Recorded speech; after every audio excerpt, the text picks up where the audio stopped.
আমাদের আগের যে বিষয়টা হতো যে ইসলামী ফোবিক একটা যে সোসাইটি তৈরি করে রাখছিল, যে কুষ্টিয়া ইসলামিক ইউনিভার্সিটি বলতেও মাঝে মাঝে আমাদের একটা সীমাবদ্ধতা কাজ করত।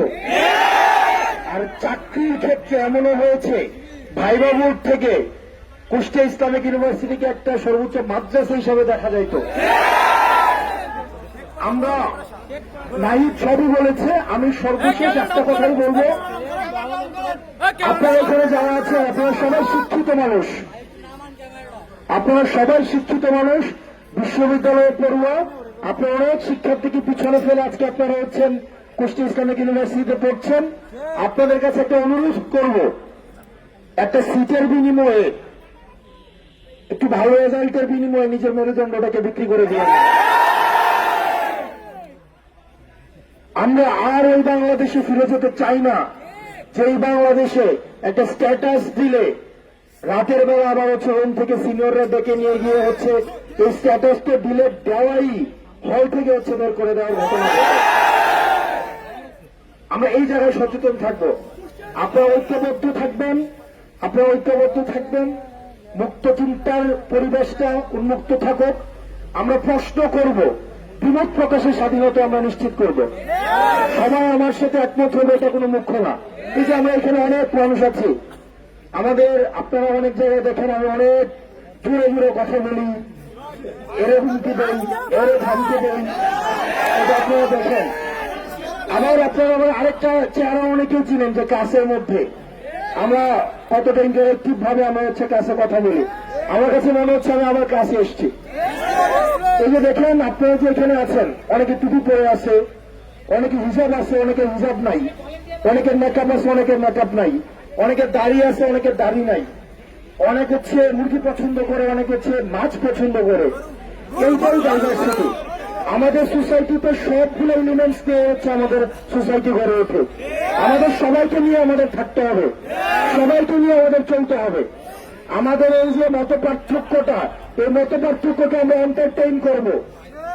আমরা বিমত প্রকাশের স্বাধীনতাকে আমরা নিশ্চিত করব। শুধুমাত্র আমাদের সমাজে অ্যাক্সেস থাকবে না শুধুমাত্র ফেসিবাদ, আমাদের সমাজে অ্যাক্সেস থাকবে না আমাদের মত প্রকাশের স্বাধীনতাকে যে রুদ্ধ করতে চায় তাদের সোসাইটিতে অ্যাক্সেস থাকবে না। যারা নিকাপের যেমন স্বাধীনতা থাকবে, আবার কেউ যদি নিকাপ না করতে চায় সেটার স্বাধীনতা আমাদের সমাজে থাকতে হবে।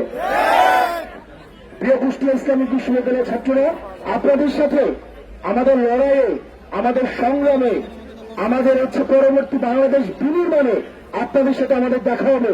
কারণ আমরা জানি আপনাদের প্রশ্নের ঊর্ধ্বে আমরা উঠতে পারবো না। কারণ আপনারা এমন একটা প্রজন্ম, যেই প্রজন্ম আর কোন নেতা, আমরা মাঝে মাঝে বলি আমরা খুব ভুল সময় রাজনীতিতে আসছি। কারণ যেই সময় আমরা রাজনীতিতে আসছি, কারণ এই সময় প্রত্যেকটা মোবাইল এক একটা মিডিয়া।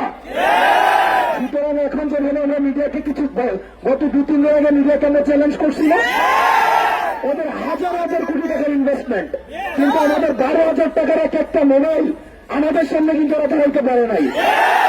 ওরা আজকে দুঃখ প্রকাশ করে আজকে বিবৃতি দিছে। আমরা এক একটা মানুষ, এক একটা মিডিয়া, আমরা এক একটা মানুষ, এক একটা সাংবাদিক, আমরা এক একটা মানুষ, এক একটা প্রশ্নকর্তা। সুতরাং আমি 2 জনের চোখ ফাঁকি দিতে পারবো, 10 জনের চোখ ফাঁকি দিতে পারবো, কিন্তু আপনাদের 100 জনের 200 চোখ ফাঁকি দেওয়ার ক্ষমতা আমার নাই। সুতরাং রাজনীতি, আমরা বলেছিলাম যে রাজনীতি আমরা রাজনীতিবিদদের জন্য কঠিন বানিয়ে দিব, এবং সেটা আমরা করতে পেরেছি। ইসলামিক বিশ্ববিদ্যালয়ের শিক্ষার্থীরা অনেকে আছে আমার ছাত্র, আপনারা ভালো থাকবেন। এবং আমাদের শেষে আমরা জুলাই সনদের জন্য আমরা 3 আগস্ট আমার শহীদ মিনারে মিলিত হব। এমন সেই দিন ওই যে আঙুলটি আমি যেইভাবে কথা বলি আর কি, এখন আমাদের আর পিছনে ফিরার কিন্তু কোনো জায়গা নাই। আমরা ডক্টর মোহাম্মদ ইউনূসকে বলছি, এই জুলাই সনদ কিন্তু কোনো কবিতা না, কোনো রাজনৈতিক রেটরিক না, এটা আমাদের পরবর্তীতে বাঁচার সনদ। এটা দ্বিতীয় বাংলাদেশের, এটা হচ্ছে তফসিল। এই জুলাই সনদ অবশ্যই দিতে হবে। আমরা 3 অগস্ট ঢাকার শহীদ মিনারে আমরা মিলিত হব।